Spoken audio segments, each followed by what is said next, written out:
If you are pregnant or planning to be, it's very important to understand how to properly engage and relax your pelvic floor. This can be a huge game changer for labor, delivery, and postpartum recovery. Today, I'm going to teach you how to contract, lengthen, and coordinate your breathing with the pelvic floor using the connection breath. This will allow you to move better, feel stronger, and create more space for your baby. Let's get started. Now, full disclosure, first and foremost, I am not a pelvic floor physiotherapist.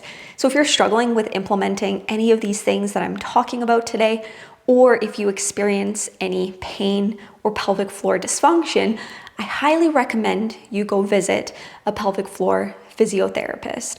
But my hopes for today is to allow you to gain a deeper understanding as to how you can change your breathing effectively so you can lift safely during your pregnancy. Now, I think it's important for us to start off here by gaining an understanding of the pelvic floor. So it's a group of muscles that sit at the base of your pelvis, supporting your bladder, uterus, and bowel. Think of it like a hammock, lifting and holding everything in one place. But just like any other muscle group that we have, they need to have strength and flexibility in order for them to function efficiently. So during pregnancy, we want to focus on not only strengthening, but also relaxing our pelvic floor, which is going to help us during labor, delivery, and most importantly, postpartum recovery. So if you didn't watch my previous video talking about the diaphragmatic breath, I highly recommend you go back and check it out. I'll try to link it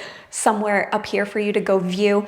It kind of goes over part one here of what we are trying to accomplish with the connection breath, which I will demonstrate a little bit later. But just as a preview, the connection breath connects both the diaphragmatic breathing technique that I talked about in that video and contracting and lengthening of the pelvic floor. So we want to put those two components together, especially when we are lifting weights. So before we get into the connection breath, let's just talk about how do you contract and lengthen your pelvic floor. We'll start off with connecting the pelvic floor because this is one that everyone is probably familiar with. And this is where we tend to do a Kegel, although it's going to be a little bit differently here.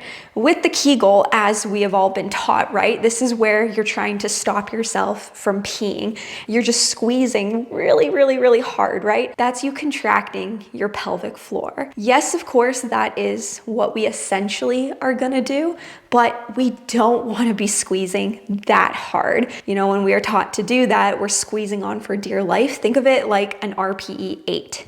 We just want like 20%, like an RPE 2. Just a small, subtle squeeze here, okay?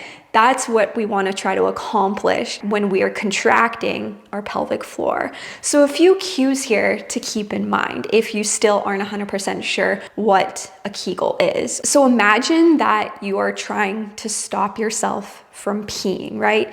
You have to kind of contract those muscles in order for you to stop yourself from actually peeing. That's essentially what we are trying to accomplish here. Another good cue is to tighten up like you're zipping up a zipper over your belly. So we're trying to lift up the perineum. So think of it like you're zipping up a sweater. Another cue is to pretend that you're at an elevator is going up, right? So that's the difference between squeezing really hard. That would be like equivalent to the elevator shooting up, right? We don't want that. We want a gradual increase from level 0 all the way to like level 10, where we are zipping up that sweater, that elevator is going up, and we are squeezing, okay? So that is what a contraction will look like. So everyone is pretty familiar with that portion of the equation. The lengthening portion is a little bit more tricky because when it comes to us learning about the Kegel, we are only being taught the contraction of that, and that's the shortening portion of the movement. So a good parallel for that would be like doing a bicep curl, right? When we do a bicep curl, when we curl up, that's the contraction, right? That's the only portion we are being taught when we're doing a Kegel. We aren't being taught the lengthening portion when we bring that arm back down to the start, right? That's when the bicep is lengthening. Same thing happens with the pelvic floor. We want to now learn how we can lengthen it as well too. So a few good cues for this one is kind of going to be the opposite, of course, when we are trying to contract the pelvic floor, right?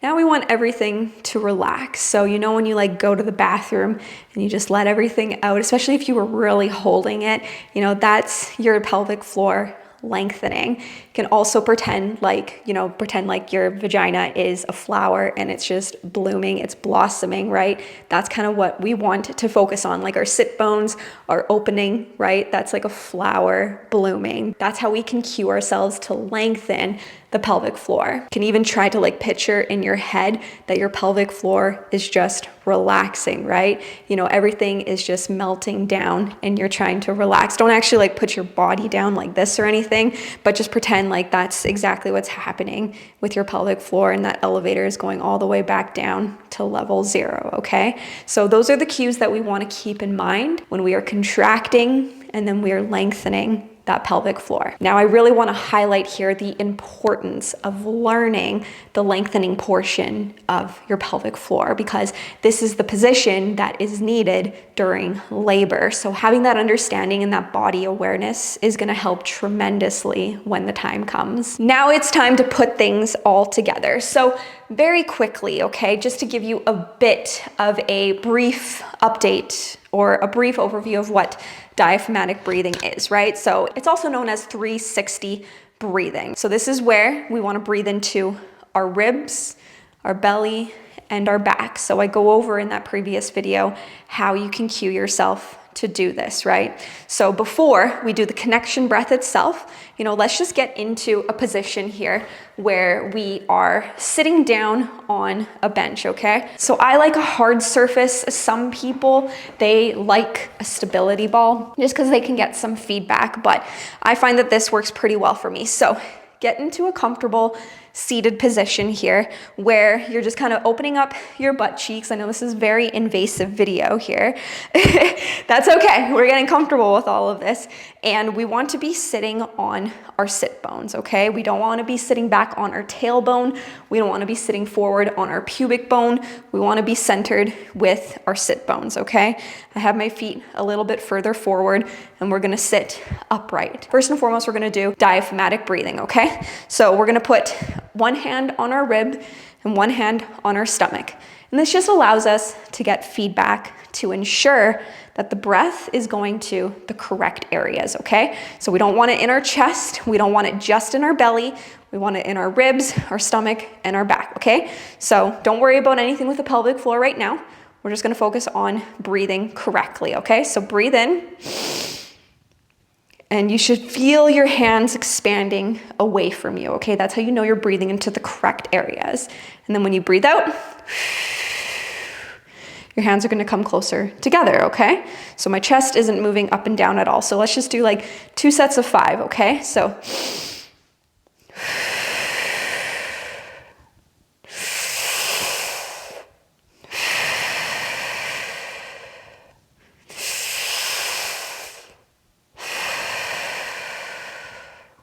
So once you feel comfortable with that and you know that you're breathing in the correct areas, now we want to combine that breathing with our pelvic floor contracting and lengthening.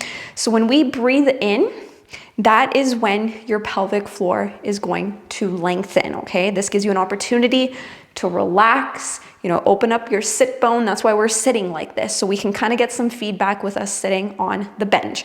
That's why some people like the stability ball, because they can actually feel it. They can make sure that they're actually doing it correctly. So play with it, play with both variations and see what works best for you.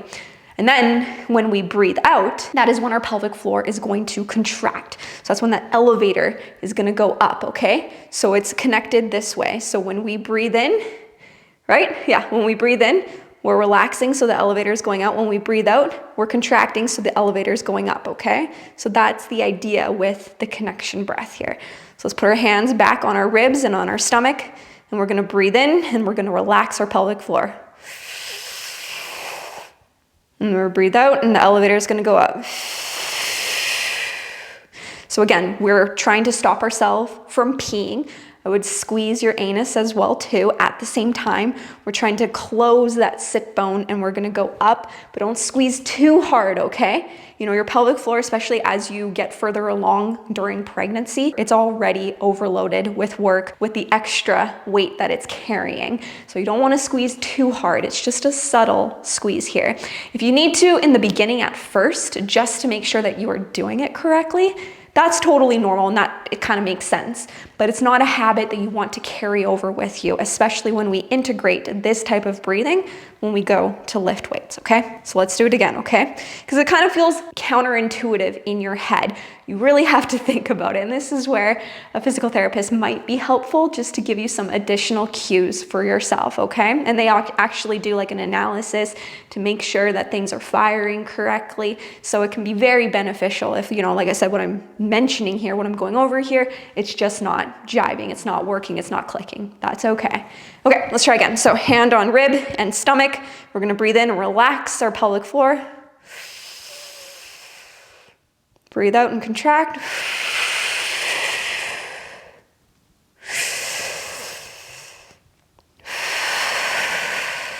So again, I really do like sitting down because when I am breathing out, you can definitely feel that the elevator is going up and I'm focusing on squeezing. Same thing when I'm breathing out. You can tell that things are relaxing in my pelvic floor as well too. So if you're not 100% aware of that yet, you know, spend some time practicing. Don't be afraid to reach out to a professional who can help assist you.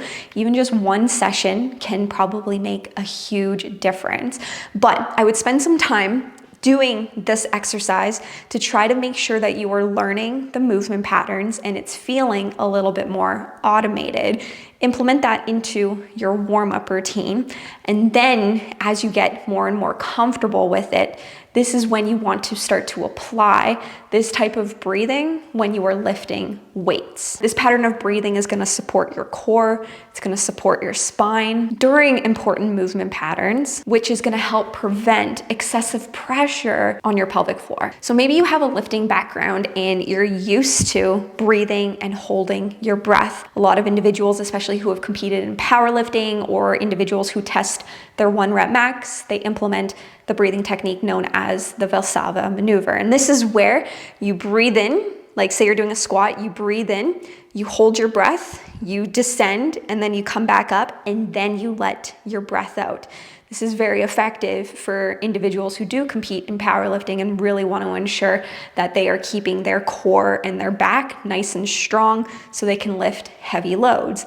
Unfortunately, though, that increased intra-abdominal pressure isn't the best technique to implement when you're pregnant. There's some research that shows that this is not a breathing technique that we want to be implementing. And that's just because of the increased intra-abdominal pressure can put extra strain on your pelvic floor, which, like I said previously, you have a lot of weight there already holding baby. You don't need any additional strain on your pelvic floor because that extra strain can lead to prolapse, leakage, and even further diastasis recti. So instead, implementing the connection breath, like what I just demonstrated here, while you are lifting weights is going to be extremely beneficial and is highly recommended. So now that you understand how to not only contract your pelvic floor, but also how to lengthen it and to pair that with diaphragmatic breathing, I want you to practice these techniques throughout the day. I highly recommend doing it at the beginning of your workout,